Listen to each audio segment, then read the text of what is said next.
बिस्मिल्लाहिर्रहमानिर्रहीम। कितने साल की उम्र में बच्चों का बिस्तर अलग कर दें?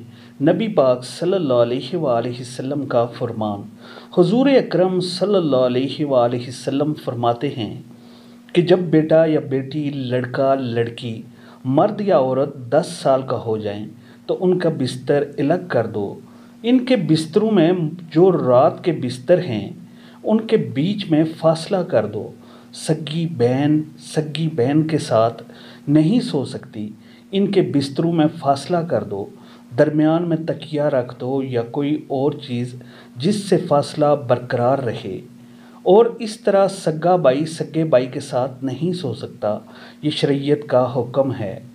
जिन लोगों को नफ्सियात का तजर्बा है इनसे पूछो कि इसमें कितना राज है। शरीयत के इस हुक्म में क्या शफकत और रहमत है। लिहाजा अपने 10 साल के बच्चों को कभी इकट्ठा मत लेटने दो, बीच में कोई चीज़ हायल कर दो। ऐसे ही अपनी सगी बेटियों को भी जब 10 साल की हो जाएं तो उनके बिस्तर अलग कर दो।